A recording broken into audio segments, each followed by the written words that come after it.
episode 3 of the Scream Pops podcast.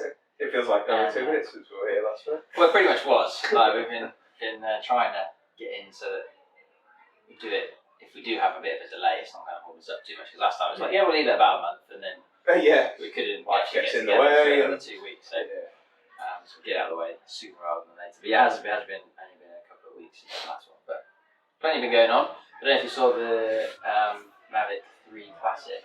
Oh no, I haven't. That came out yesterday. Yeah, I missed it. Sorry guys, we're using this room. Sorry. Thank you. It's alright. Should have made a sign. Yeah, maybe we should. Get a sign next time. Yeah. Just make my middle finger up. The perks of filming at the local pub with a battle of the bands on. Yeah. Always good. But yeah, so it's basically designed to be kind of a bit more budget than the Mavic 3 Cine. Yeah. And, right. But still have like good features. So I think it's micro four thirds, Hasselblad Nice. camera, Sweet. full like omnidirectional All the obstacle avoidance and stuff. Like everything you need really. I think I do. No, it slipped me as that one. I didn't know it was on the radar. I just saw it briefly. Like I think it was a DJI email. Right. Okay. Just being like, "Would you have for this on the 2nd of November?" And then I just saw a couple of links dropping last couple of days with the release. So yeah, it's only just dropped there. So I think it's still about 1,200 quid. Yeah. Okay. And you compare it to like a Mini 3 Mhm. Pro, it's kind of like Yeah, there's not much of a jump. no. I suppose if you want like fly more combos on that, it's going to be Yeah. But then it makes you think about well, if it does 5K video, I guess one of the things being that I think it doesn't say it can do RAW, but it does say it'll do C-Log. So Yeah. it'll do 10-bit, So- no 12-bit. Right. Okay. So That's pretty nice. pretty capable thing. So, Nice. but then it's like, well, if like an Air 2S or something can do 10-bit, Mhm. and you can get that used for a lot less, Yeah. why not just do Yeah. it for those? Exactly. That's it. I think it's the same thing with the Mini 2 and the Mini 3, isn't it? I think a lot of people still very much purchasing the Mini 2. I think the Mini 3 Pro is like, if you're going to do reels, Mm. and you're going to do more low-light stuff, yeah, it definitely has its advantages. Yeah. I think the hyperlapse is a massive advantage as well. Yeah, it's pretty cool rather than having to mash it all together yourself. It's something I've never actually tried at Hyperlapse. But No, I've never really done it, but I think it's because I've been put off by the amount of workload. Yeah. I'm like, I haven't really got time to do hyperlapse. I'll just do something else. But yeah, if you can just sit running. Like I think the guy when the balloon festival's on, Yeah. there was a guy I'd seen. He did a video with the Mini 3 Pro, and he just like hyperlapse all the balloons going off and going in. Yeah. It looked really cool. And I was like, yeah, that's perfect. Yeah, just slowly creeping up or something. Yeah. Nice. That was pretty cool. Cool idea. But yeah. But other than that, I've not really seen much drone stuff coming out. No, I've seen various little things about people saying, "Oh, I've solved the reasons why the avatar's falling out of the sky and stuff," but then it kind of instantly gets shut down and it turns out nobody's really solved it at all. Yeah. There's people talking about like changing the prop direction and all sorts of stuff and things. Yeah. It's just inherently an issue with all Cineworks, and also it's an issue because they're big, like basically flat. When the props are spinning, they're basically just like a piece of cardboard. Yeah, just basically, as soon as the wind catches it, it's like, well, it's going to drop out the sky and you're out because it can't literally funnel itself back down again. Because my BSFPV is the same. Like, if you fly in any wind, it's just like, and it's awful. You have to turn air mode off because if you leave air mode on, basically air mode gives it full authority to kind of stabilize itself. So it goes like 100% throttle to stabilize itself. So what ends up happening is you get off throttle and it's still hovering and going like this, like trying to work itself out. And I'm like, no, I need you to come back down. And eventually it does the yaw thing where it slows itself down, then it drops out the sky. And you're like, catch it again. Yeah. So so it's just a small scenery issue. So people I think just push the conditions that are there. Yeah, it seems to be what everybody said because I've never actually even flown a cine movie. I've flown nothing that's ducted or kind of loopy style. So characteristics I'm kind of unaware of, and kind of was unaware of until the Avatar came out. I mean the Avatars highlighted some flaws with them, but I think most of the time people aren't using them in those scenarios. They're just using them for kind of indoor shots or for like in very nice places where it's just good weather. So I saw one guy's video, and I actually thought he was. I'd seen a lot of the videos where they were kind of doing, left or right, kind of flat turns, if you like, your turns rather than kind of rolling into it. And And this guy, he was just bombing along. He was like above a lake, looked like he was heading home, and all of a sudden it looks like the thing just kind of desinks and drops out of the sky, but he recovers it before it hits the wet stuff. And he's all right. And I kind of commented saying, "Oh, this is the first video I've actually seen where someone's been flying in a straight line and it's happened." And he just says, "Oh no, I was attempted to turn round." And I kind of thought, and he was aware. The guy was aware of the issues with, whacking hard your inputs in. And I'm like, oh, well, you've kind of, it was like, he was literally... You just forget that bombing it home and then... Oh, I should probably turn around now. Yeah. But I suppose it depends what you're used to doing. I think if you're used to flying like a 5-inch or something, and you go to just do a hard yaw turn around, you're going to do it. It's good. If you're flying the Avatar and you forget, and you go, oh, no, hang on, it's just in the drink. Oh, yeah, I'm flying this again. Yeah. For a lot of people, just doing a high yaw turn, it's just like, especially their new FPV, they've just got the Avatar. It's going to be just like an instinctive thing to do. It probably is, yeah. So that's what ends up happening. But if people know about it, people know how to fly around it. I don't know if it's something that's only encountered. I've not been able to find out if it's something that is just happening with people when they're flying in manual mode. Like, I don't know if it happens when you're flying in like the normal and sport. I guess the sport and normals probably have their own internal synchronization to sort that out anyway, to stop it even going, because it won't even probably let you yaw that hard anyway. Yes, but eventually, I would still like one just to add to the DJI. I think. But the thing is that there's that's it. Sadly, if you've got the radio as well. I mean, it won't work with your radio anyway, will it? It'll work with the radio that came with the FPV. Okay, yeah.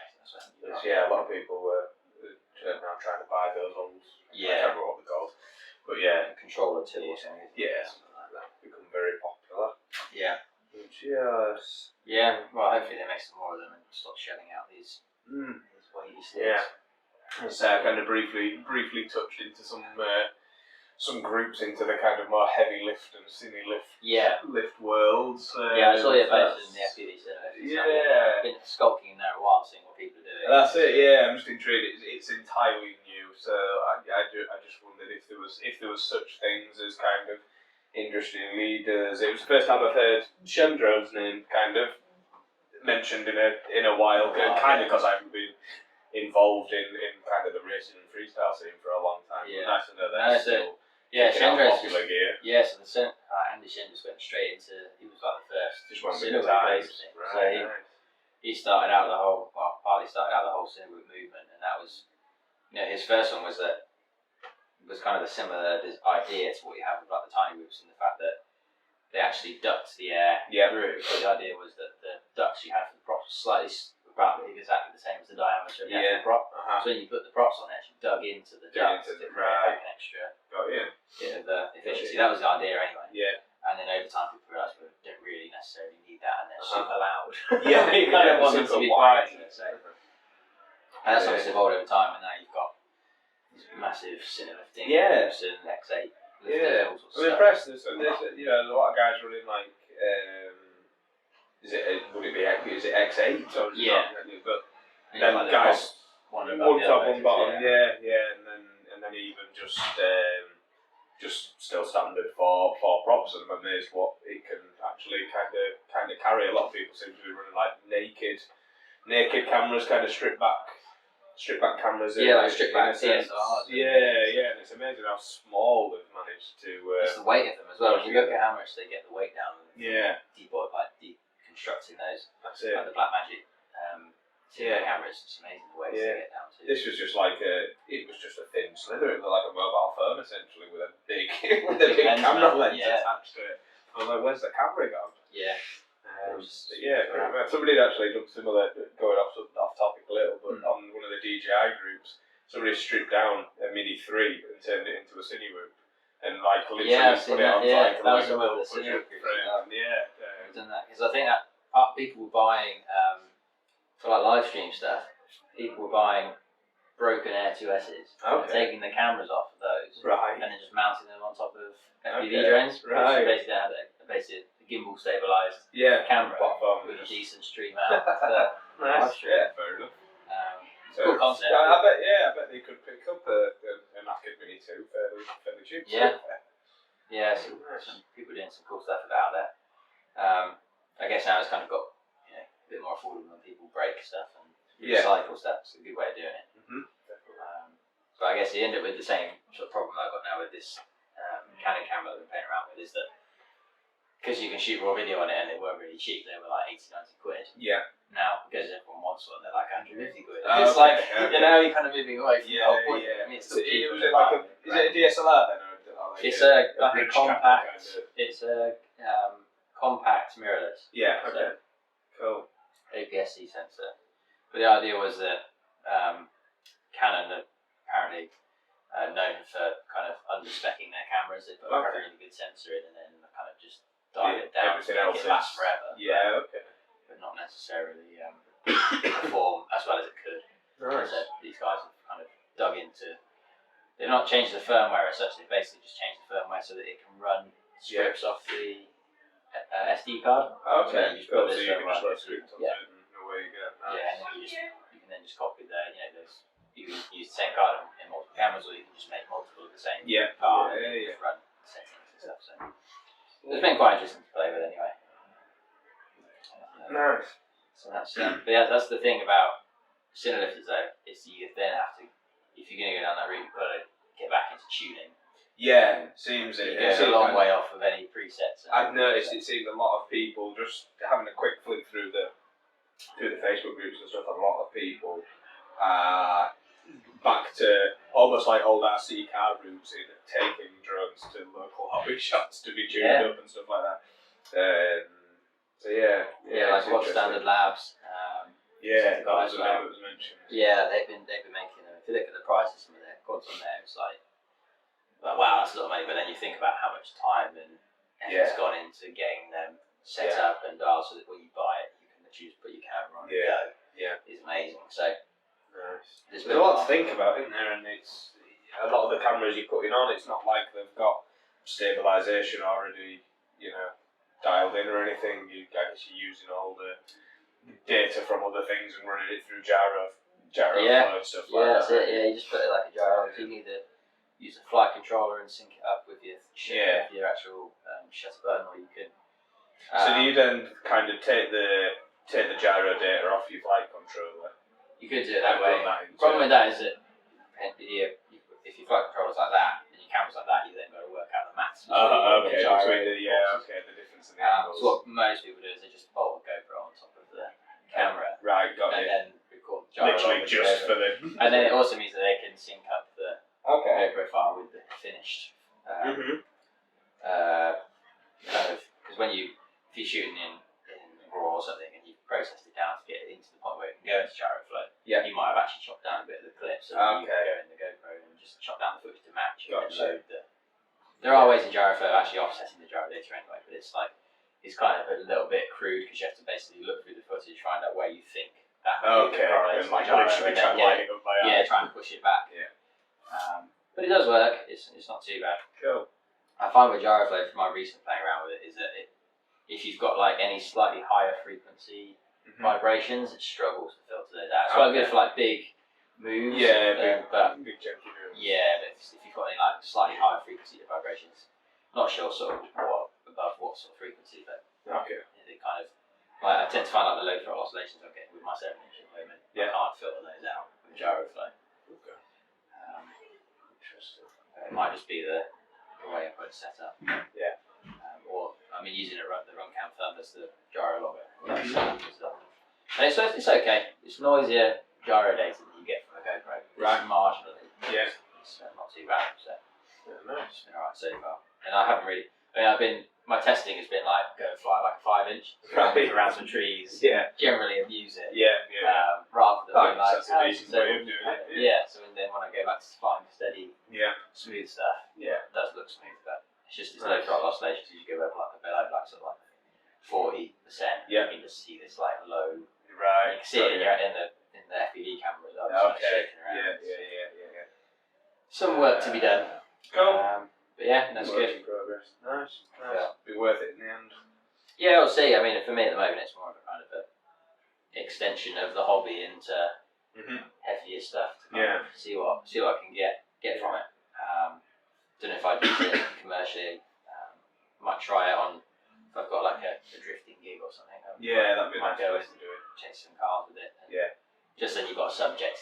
kind of look at the kind of something to focusing aim at. bits and pieces. Yeah, exactly. Something to aim at. Like, Exactly. Yeah, I guess that's another thing. I don't really thought about focus, whether people are actually using a fixed focus or an autofocus on it and stuff in the subject. And I guess it'd have to be kind of autofocus, wouldn't it? Otherwise, what you're looking through the goggles, you're going to have no idea. You've no idea what the camera's kind of seeing, I guess, have you? No, so you just focus it beforehand. But so with the one I've been playing with, I've tried a few different apertures, and I've set it, I've kind of set it to kind of middle focus, say with f4. Yeah. So there's kind of like a reasonable focal plane, so they're like kind of what your eye's looking at the time. Yeah, okay. Focus. And then whatever's in the distance might not be quite focused. Yeah. Whatever's like super close is focus. Yeah. But then I've also played with like f11, f16. Right. Just so you've kind of got less of a cinematic look, but you've got a sharper image. Yeah. And then you've got obviously a much deeper focal plane. Yeah. So to play with. I guess it's down to the shot, isn't it? On the day that you're trying to capture. I mean, I saw one guy posted. It was like I think it was a Sony FX6 on this big thing. And, is that like the big square? Yeah. Sorry, looking for someone. The big square. Yeah, so the big buttons everywhere. Yeah. So I saw a button that said ND presets. I'm like, I've got a preset ND for this, like inside it. Yeah, like the Blackmagic Pocket's got inbuilt. That's amazing. It's really cool. But yeah, he was saying he was like on f like 1.8 or something. Right. He was like orbiting this guy, and I'm like, wow, that focusing must have been. Yeah, that's pretty. And it's like it's super sharp. Yeah. Well, so I'm like, wow, that's impressive. Crazy. Yeah, cool stuff.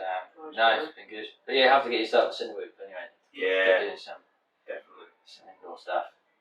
Yeah, I think that's the next steps into the indoor world. I've had the Mini 2 up inside, but like inside big places, big warehouses and things like that. I think as soon as it's getting more small and intricate, I wouldn't fancy that. No. But yeah, you've been chasing scary things and fire and chainsaws and got involved with the local Halloween Scream Park at York Maze. Right. For their Halloween Scream this year. It's really good. I've been chasing them for ages to do something. Yeah. It's a really cool place. It's a subject to Now I've finally narrowed them down. I think a little bit of a help from a mutual contact. Cool. Because I was kind of just chasing the maze as a whole for a while, and then they put me in touch with the guy that is the operations guy there. Nice. And that kind of helps a little bit get me further a little bit more with a few phone calls and emails and stuff. Nice. But yeah, we put together a couple of videos. One that they wanted was kind of just a fly through from the entrance through into the marquee where they kind of had their new show and their new stage for the show. Yeah, like a stage show kind of thing. Nice. And the idea they had initially was like, you'll just start at the beginning, you'll go the whole way through. And I was like, well, I can't really, because if I start here from this car park, I've got a limit. There's a hardware limit for a start, and then there's obviously the legal limit. So I said, well, we can go into this opening bit, and I'll just do some cool transition, and then we'll start from the next bit. And that was fine, and we had good line of sight all the way through to the marquee and round. So nice. It was good, and video held it really well. I was using the walk snail system for that. Yeah, nice. What was that like? It was relatively low light as well, wasn't it, for you? Yeah, so the walk snail system, the first night I used it, I still had it on like the day settings. Okay. And it still had pretty high saturation. Okay. So at night I couldn't see anything at all. I did have my analog Protect 25 in the car, because I was like, well, that's going to have better low light, so I'll just use that if needed. But we got the shot done in the end anyway. I just couldn't see, like flying into the car park. I was like, this is just pitch black. Turn around, right, I can see the entrance off. For that then. So it's a bit of a bit sketchy for that. But then the rest was fine. It was really good.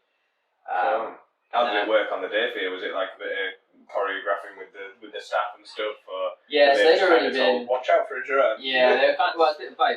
They'd already been like, right, there's going to be a drone coming in. This is what we're going to do. But the first night I went down there and filmed like the opening shot. Yeah. Because there was no one there anyway. For the first sequence of it. I then went round because they were still like putting the set together, and they had a lot of the stage team there. So I actually spoke to a lot of the stage team. Nice. Yeah. Anyway, beforehand, and and they said, "Oh, where do you want us?" And I said, "If you got guys here." So actually, when I came down to do it, they already knew what they were doing. Nice. They already knew what the drone was going to be doing. Good stuff. And then it was a bit of a surprised when first goes. A bit of mistiming issues on the first one, so there was we started going, but they'd been sort of triggered too soon. Okay. So they started all their fire stuff off, all their pyro stuff. Their fire and gun out. Basically all got fizzled out. So I got into the station. I was like, where is everyone? And I was just saying to the guys, they're not there. They're not ready. And it's and it turns out we weren't ready. It's just we just hadn't got at the right time, so we just did another run of it. Yeah, cool. And it went really well. Came out all right. But yeah, it was difficult. GoPro low light settings. That's one thing I was going to talk about. I always remember with GoPro and low light. I've never been able to nail it, to be honest. No. There seems to be a sweet spot somewhere, whether it's the time of day and the amount of light that's left. You seem to be able to get it. It's okay, and then as soon as the light is too low, it's just knackered, horrible noisy, grainy footage. That's it. I think, and the problem was because it was getting to that point of low light, because obviously wanted it to be darker and stuff. I think what I had in backup anyway, I bought a load of little small square little lights you can get. Okay. Kind of ambient lights you get for video stuff. And I was just going to litter those around, so it's like a little bit of an underglow going on, but didn't feel like we needed them in the end. But there is quite a lot of motion blur, and that's purely just because we're running 180-degree shutter angle, mainly for light, so you've got more light coming in. But actually, in reality, if I was filming that again, and it was more light, I would use 90-degree shutter angle just to get a sharper picture, so you can get more detail out of the characters that you're flying past. Not necessarily just to be able to have the light and the motion blur. The motion blur is cool when you're flying through stuff to go fast. The whole idea of it was to capture the subject. Yeah, because it was quite a focal point of the whole shoot, really, wasn't it? So either a combination of either shutter angle or up in the FPS. So maybe. Sweet man. No, it looked really good. Oh, cheers, man. Yeah, I spent ages just trying to iron out noise and all sorts of stuff. Yeah, that was it. And then the noise and stuff, the audio and stuff like that. Did all the the noise and the effects and stuff? And did you capture stuff there, or was that? No, I was going to, but actually, that was all just stuff I found through audio libraries. Nice, it worked well. And I just put it all together and found a decent underlying soundtrack to kind of blend it all. And then the later one that we did was their Fire and Ice show, so it was kind of it's only a 6-minute show. But they wanted basically to have a fly down. Kind of show it off, and then the pyrotechnics going off, so the speakers that they had on these posts around the back of the crowd. Also had fire coming out of them. Okay. So I was like, where's the fire come out of? And I did the first row. And then the fire went off, and I was like this close from the fire. I was like, there it is. Yeah, there's the fire. So, so that was a bit of a shock. But it came out as a cool clip. So I was like, I'll just come back round to the back as well. So obviously couldn't fly over the crowd. So I started coming in from the side, parked in front of the stage, and took it back out around the other side, came around the back of it all. And then that one I went back to record the audio for one of the later showings when there was more people and stuff, trying to get a bit more ambient. But the audio quality was okay, but it kind of cut out a lot of kind of the underlying sort of rumble of people. It's quite a lot of low frequencies, so it does sound a little bit tinny, but it worked out okay. They were happy with it. Nice. It's pretty good. So might do some more stuff in the summer next year. I did ask them if they were doing anything over winter, and they said no, we're just after Alice Green show. So April they do weddings, and then it's back to the May for the summer. Yeah, oh well, that's cool. So that's cool. We'll maybe make it more epic because we've got just those two events to kind of concentrate on. That would be pretty cool. Yeah, so I mean they seem to do alright from it, and they were sold out for all of Halloween. Yeah, you see people come far and wide to see it now. I mean, I went last year, and it was pretty scary. But I had I kind of went with a big group of us, which kind of had a bit of a laugh with it. And then I went this year, but I went because I was filming the show, and they said, "We'll give you VIP access." Nice. So while you're waiting for the show, you can go to all the scary rooms. So obviously, I was a bit twitchy anyway about flying and getting everything sorted. I was basically the pre-flight bits weren't enough. And then I said to Saskia, "Will you spot for me if you want to go out and walk around the scary?" She's like, "Yeah, great, perfect deal." She gets basically a date night. Basically. And she has to stand around 5 minutes. Just watch the thing fly around. And so I said, "Cool, we'll do that." Anyway, we're on the first 2 scary rooms, and I was like, that was terrifying. I can't remember being that scary last time I was there. And then, I think it's because last time I went there, it was I don't know whether it's because there was more people, it was a busier night maybe, but the music in the actual rooms was way louder, so the rooms kind of overshadowed the other noises that were going on. Whereas this year, the background sort of audio was a lot quieter. Okay. And all of the other noise was like super loud and they're like in your face. It's like, yes. And they had like, like the strobe lighting. Where it's like that. You've got that, and then you've got all these people dressed up with like pig masks. Just like jumping out. Like in your face, and you're like, this is like horrible. But it was also highly entertaining. So. Imagine. Oh, nice. I know, it was really cool. So, so you see, all the guys were really cool. The actors were really good because they were like, do you want us to do anything? Do you want us to do anything with the trailer? I said, you just do you, but try not to get too close to it. I said, this is the line we're going to take you through. And there were some bits where I was like, they were really up close, and I was like, really am I going to hit them? Like, I'm going on this line, and there's not much I can do at this point. Like, that's the thing with Little Secrets, they've not got the authority to suddenly just like get out of the way. Like I was saying earlier, They're a bit dense in that regard. But no, it worked out really well. Nice. I bet it was exciting for the staff as much as it was for yourself. Yeah, I mean, they'd not seen anything like it before, and they all said like, "Oh, that's really cool. I can't believe how you managed to do that." And I was like, "Well, it's just time and practice." Thank them for that. For appreciation and stuff. So it was cool. So have you been doing much? So I've been chatting to the York rescue boat guys. Oh yeah. Again, they're kind of mutual contact. I've got a friend that volunteers with them. A lad I've known from school and kind of my first days living in York, basically. Nice. Bumped into him at the balloon fiesta. He had a little stand there, kind of thing. Oh, nice. Like fundraising stand. And off the back of that, he's just kind of said, "Look, let's do a promo video kind of thing." And that's good, man. it'd be pretty cool. They've got kind of 3 different bases that they want to cover. They've kind of got like a foot patrol that kind of like almost patrols the rivers, on late nights when it's the busy nights out and things like that. Same when it's kind of like if they're searching the rivers, they'll have foot teams that are like literally scanning 100 metres either side of the river as they're plodding down the river. Right. And I've got the rescue boat itself, which is essentially a speedboat, and then like a flood response, so like the dinghies and the kind of stretchers and stuff like that for evacuating people. It just wants a little kind of almost recruitment video, maybe a minute long that they can kind of have on loop on a trade stall, and then something for front of house on the website, and a few bits for social media.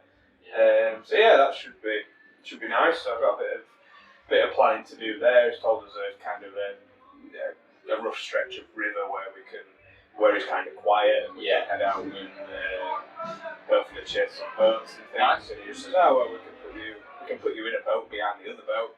I was like, "This sounds good."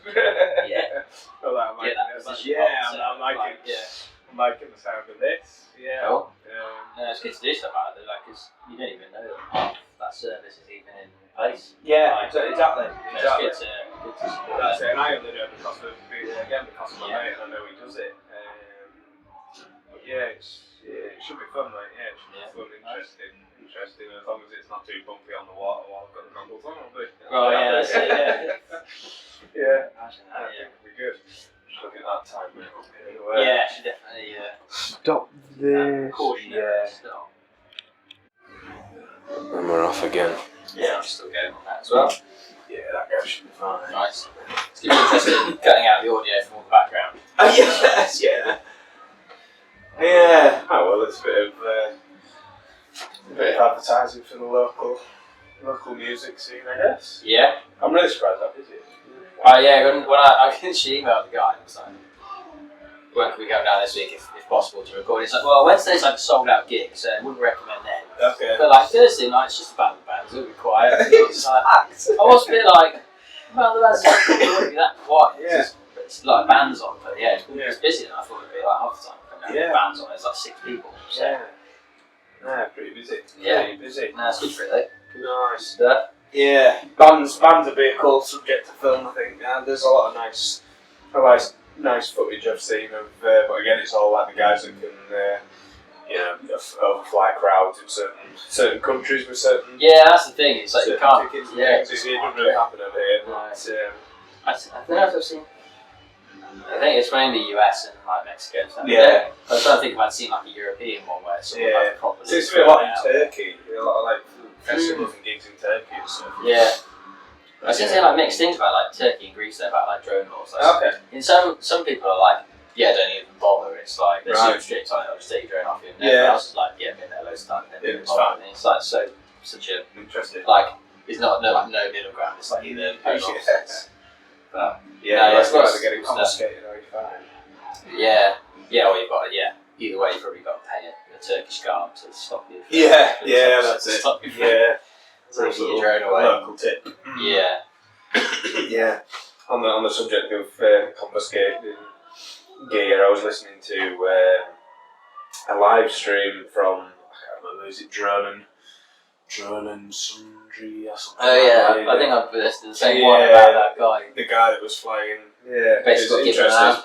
Essentially. Yeah, I mean, I think they've managed to scrape out of it nicely. I didn't realise. I think we touched upon it maybe in the first episode we'd done. I think we mentioned about a guy that was filming the horse racing and stuff. And halfway through this trip, I realised it was that guy that you'd. Oh, was it? I think so because it was flying an M30, DJI M30 essentially to film the horse racing.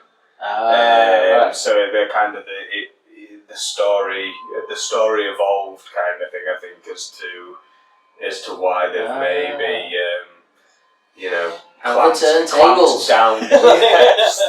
clamped down on him so much kind of thing. Well, it sounded like he'd gone up like I think it was like a fair few times or something. Yeah, it was quite interesting hearing this drone lawyer talk through it all and kind of like the notice this guy had been given and stuff like this, and saying how it has to be persistent, persistent nuisance and things like that. And he was kind of like, it's a drone isn't, because as we all know, they can take off, fly for maybe 20 minutes, half an hour at a push, and then they're landing again. So he says, by definition, it's not persistent. It's not somebody blasting out music for 6 hours, No.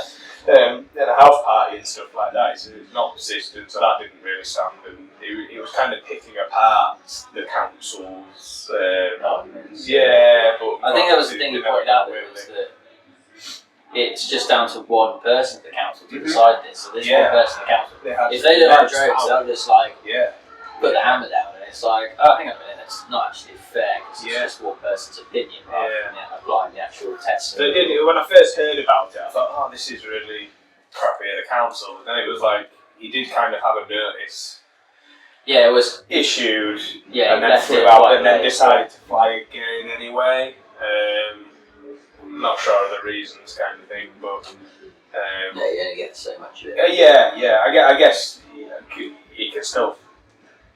I guess the grey area is the pilot thinks he knows the law, gone through all this training, got all these tickets, and he's like, I guess at that point he could be turning around being like, the council don't know what they're on about, I'm fine. And the council have suddenly said, no, actually, we've just written this document that you can't fly over our land. So there you go. Yeah, that's the other thing I saw, is that they were saying, like, you can't fly over it. So it's like, well, hang on, like, there's nothing in precedent case law about banning overflying. So that's it's kind of... It's the CAA at the end of the day that rule the airspace, it's not...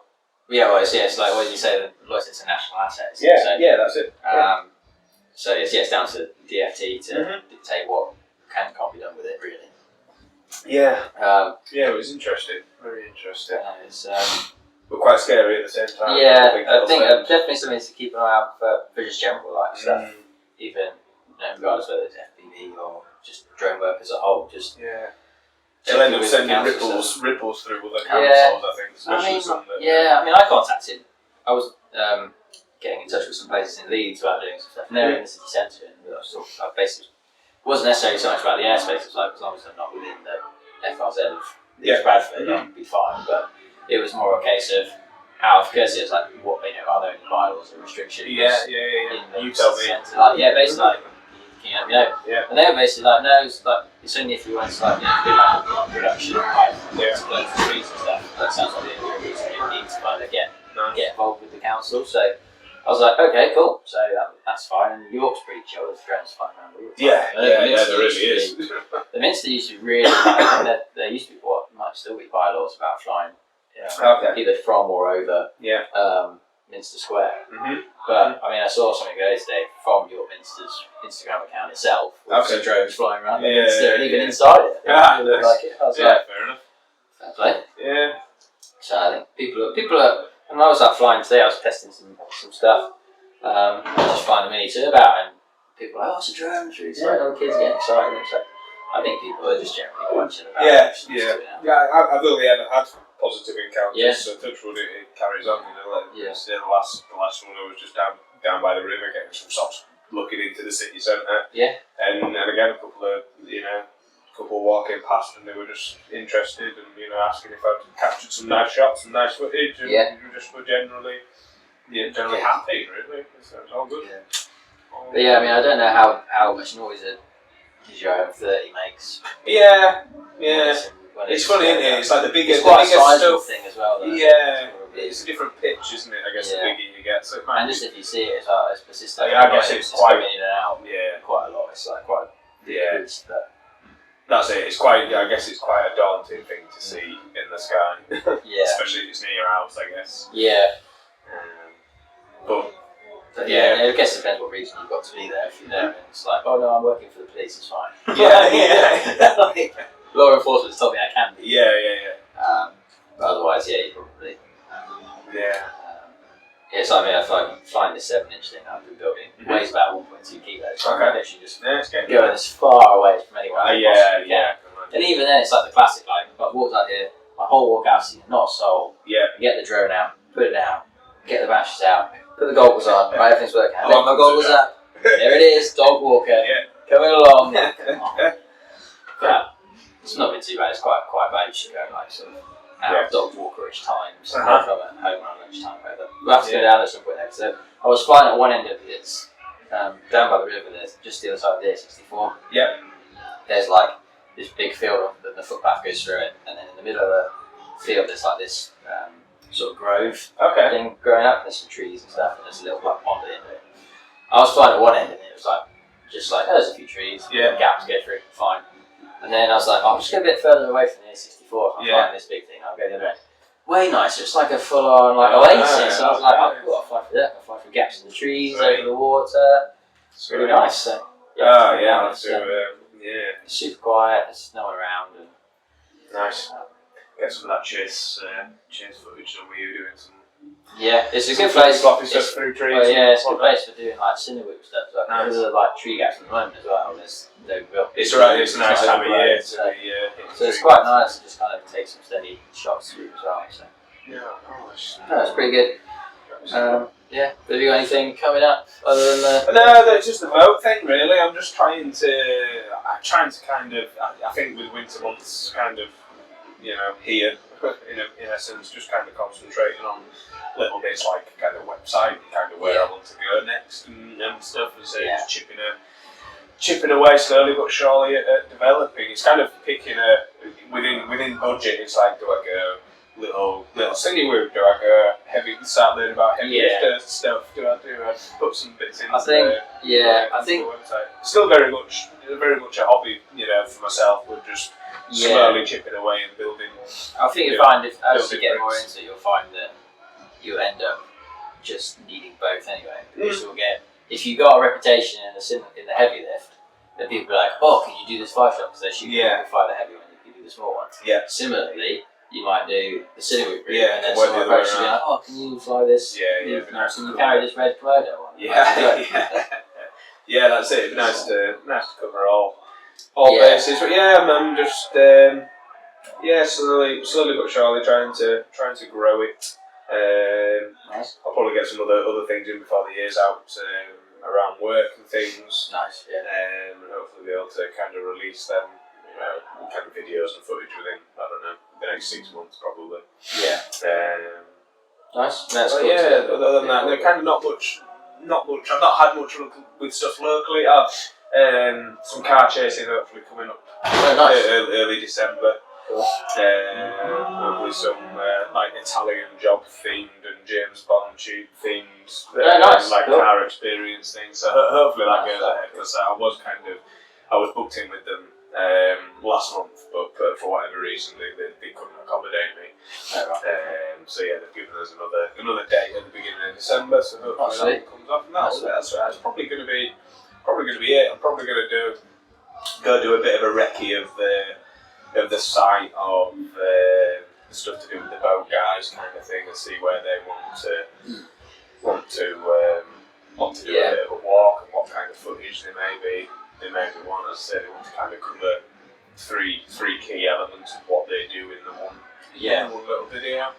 But yeah, like scope out the section of river. I think it's probably somewhere near where you just said, because they said essentially from Fulford out to the A64, where it kind of gets quiet down the stretch of river is where they may be wanting to because once you go up and down the path there's no like, obviously you've got the bit down to like Millennium Bridge to Fulford there, but then once you get from there, it goes from being just like the normal path. The path actually takes you back to the main road, and then you go on the dirt it's track. just fields and track, isn't it? So I guess you probably get occasional issues down there. Yeah. But no, it's cool. quiet at the moment for this year, this time of year. I was kind of looking today to see what sort of Christmas do's are on and Christmas events. I've tried a few places just to say if they've got any Christmas stuff on. I tried a couple of places, even if it was just for photo opportunities, just pumpkins and stuff like that. But unfortunately, nothing came back. People again in the same email, I'd say we could do similar stuff if you've got Christmas events coming up and things like that. But no, it's people have A, got to see it, and then B, you've got to think about it, and then they probably have to run it by about 6 different people. Yeah. And then they've got. So. Yeah, I think I might have to push to the cold calling option a few times. Yeah, if I'm desperate to get in there, is just get on the phone to somebody and at least get an answer there and then. Maybe. I've started thinking about maybe I try and do more stuff for free or cheap, just to get more exposure in the local area. But that being said, like even the stuff I did, like even with the local football club and stuff, thinking that I've done stuff for the local football club, we've got quite a big following on Instagram, so probably draw in a bit more work, maybe a bit more interest. It's funny how it fizzles off, isn't it? You see the initial hype, and then kind of a drop after it, and then nothing actually comes of it. No. Yeah, I guess it's like anything, isn't it? It's like the guys playing in this Battle of the Bands tonight. It's like they're in a room full of people, but it'll only take one kind of industry bigwig out of there to say these guys are all right, and then before you know it, they're the next big thing. That's how it is.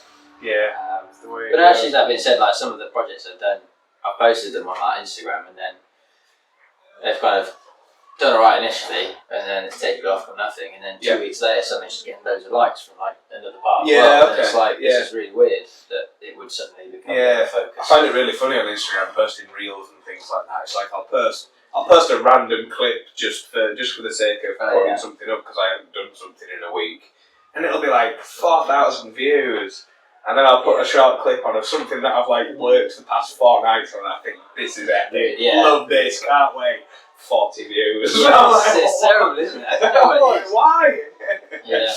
People seen it. Started playing around with YouTube Shorts today as well. It's hilarious because I took literally a clip from a video that I'd already posted. I've done alright, I got like a few hundred views, I think it was like 200 or something. Put this YouTube short on, had 550 views within 10 minutes, and I got 2 more subscribers. I was like, how does this work? How does this make any sense? How are you pushing the same content on Shorts to more people? I think Shorts is the way to go for growing subscribers. So I might do some more short. Like if I've done a project, I might just do a short to go with it. Just do the main projects and then do the short. Something to accompany to guide them to the big thing. A day later, if it's not doing well, or something, or just a week later, whatever if it is, just to keep it hot. But no, it's social media. Social media is absolute, it's a minefield. It's just ridiculous. Like with this event, I was supposed to do this race event, and I had to cancel that because it was not getting interest, and then people were like, "I didn't even know about it," and I was it's one of those things. Time of year where people have just done like nationals. Yeah, and it's like they've crowned the champion, haven't they? Yeah, they're going to chill out before Christmas and they'll start again in the new year.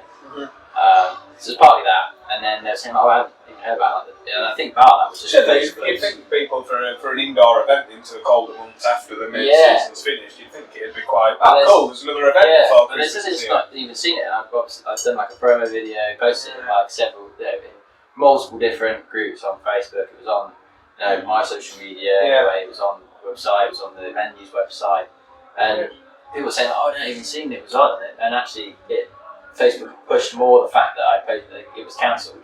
The fact that there was an event on in the first place. Right. I don't know if the algorithm is just used to pushing negativity and actually just pushes that more and people see it. And it's like, oh, look at this cool thing. It's like, no one wants to know about that. Cancelled. Maybe that's it. Yeah. Maybe that's it. Yeah. It's like big news. Yeah. So yeah, a bit of a shame, but the guys at the venue really did say that we might do something next year. Yeah. We're definitely going to do a tiny group event, I think. Cool. Anyway, that'd be nice. It'll be fun. But no, other than that, racing's now just that's it for the year really. Gonna push on filming and back to winter practicing for racing world, I guess, isn't it?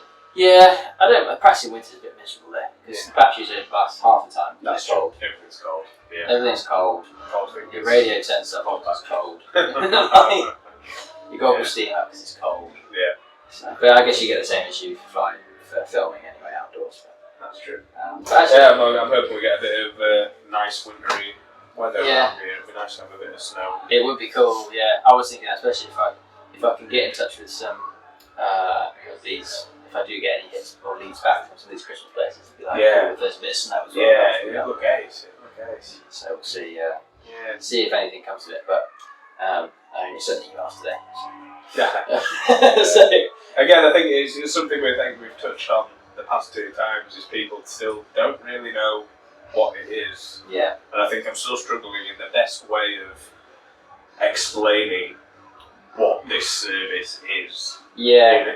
In a short sentence that's going to grab their attention, and I'm just going to be like, I've got no idea what you're on about. I did a little article for my website and I forgot I'd done it, and then I was thinking the other day, I was like, why am I not linking this article in my emails? Like, because it's like, okay, I've got my show reel, and I'd be like, oh, want to know more about what FTV is? Here's this article, it's like a 3-minute read. And I was kind of, and then also I can see then, if I send out, say, a flurry of emails to one sector, if then within that kind of day or so, sending that one, I'm getting kind of hits on my website on that link. You can start to gauge the fields, different bits, Gotta be smart. Yeah, that's like it. But I've not been that smart till now. So it's all it is. So yeah, gotta get it in there. But you got a few other these. Been contacting a few other places about kind of like local marketing things, and I keep finding like production companies in York all the time. Yeah. Like you Google like production companies in York, and you get like 10 come up, and there's loads. But then I actually find loads of other ones either through LinkedIn or through networking or whatever. It's just so many. Yeah. So there's a lot. And some of them will be looking for drones and FPV, and some of them won't. I think there's a lot these days because I think media and stuff like that seems massive. Yeah, there's enough work. Media and there'll be so many more media companies sprung up. And kind of amateur media companies that are kicking out some great footage and filming and stuff like that.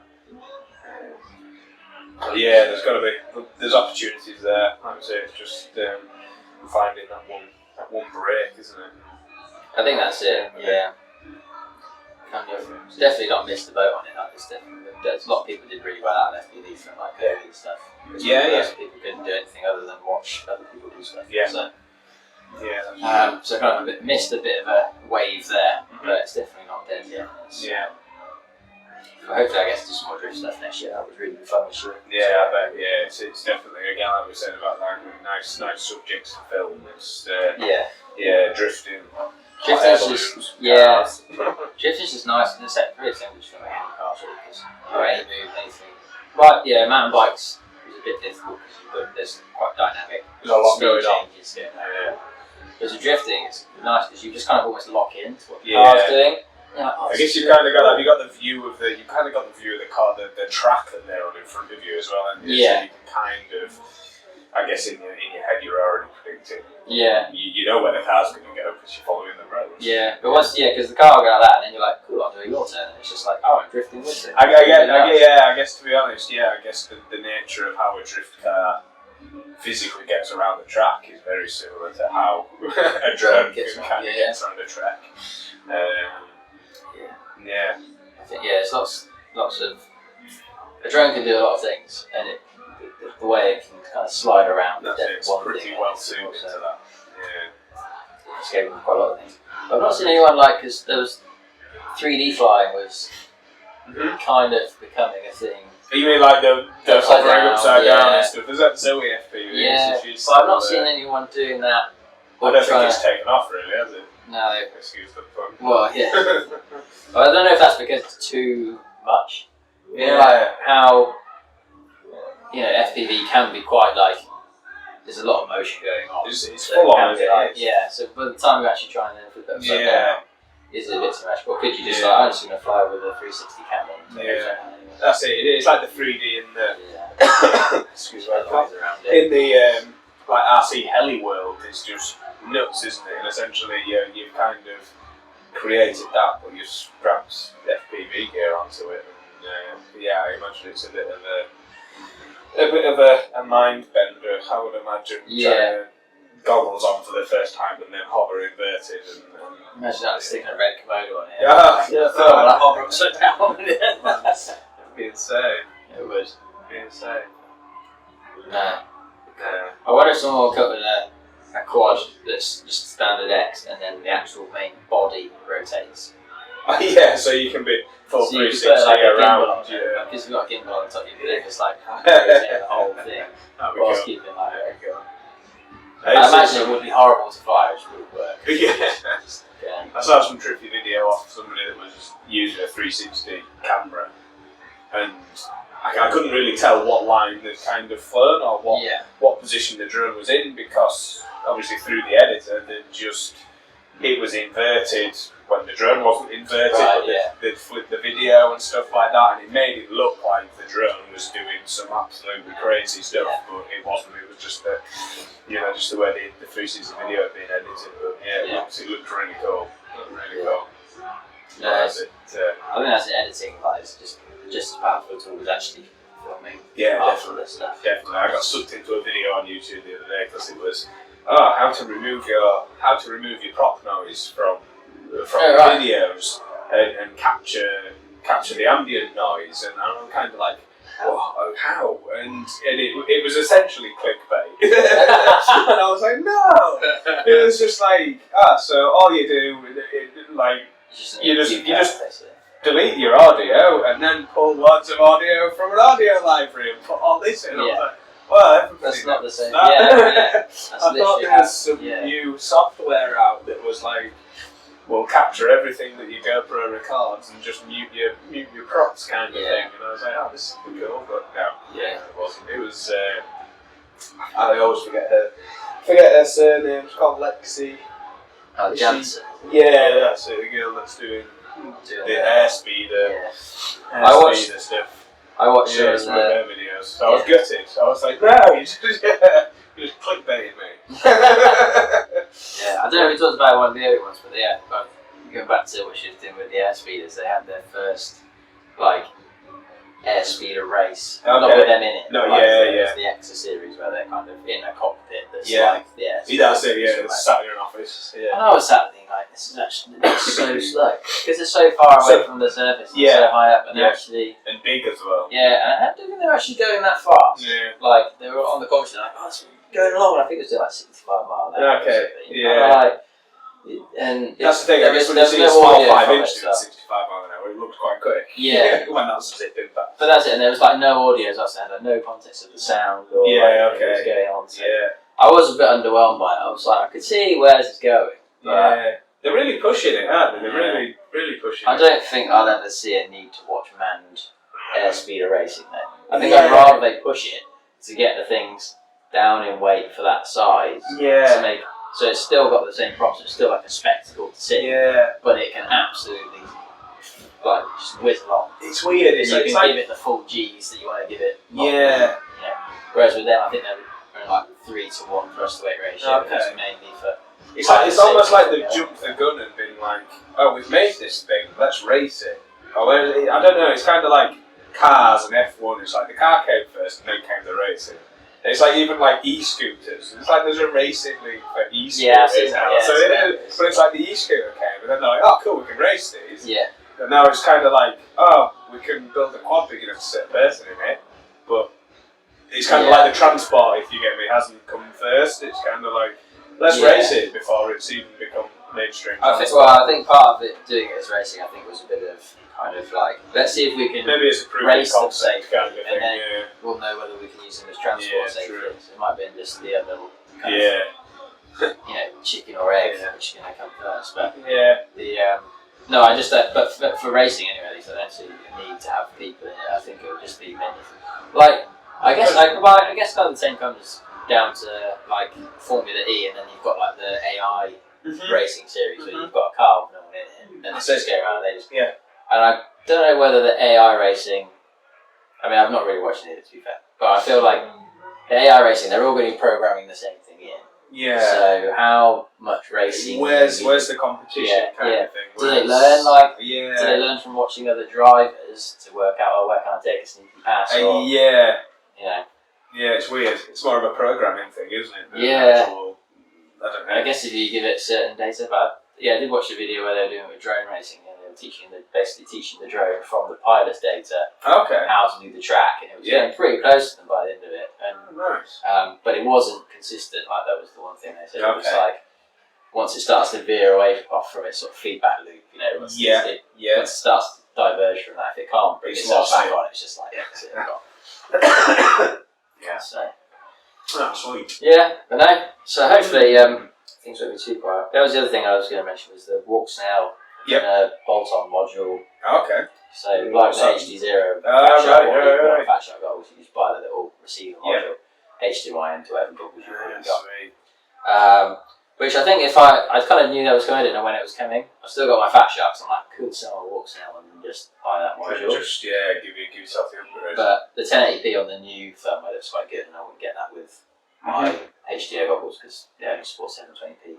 Yes, it is, isn't it? So I thought, no, I'm happy with what I've got. So, and then it means I've got backup analog goggles anyway. So I guess you've tried it in all fields now, haven't you? You've chased the cars around the track. You've done a low line job. You've kind of I put it through its paces. And it's done alright, done me well. It's one of those. Initially, the way it broke up in terms of when you were losing signal, it was a little bit used to get kind of the stutters like you get with DJI, where you kind of get like your frozen sort of. They're moving away from that now. They're kind of trying to move into more of a break-up style scenario. Okay.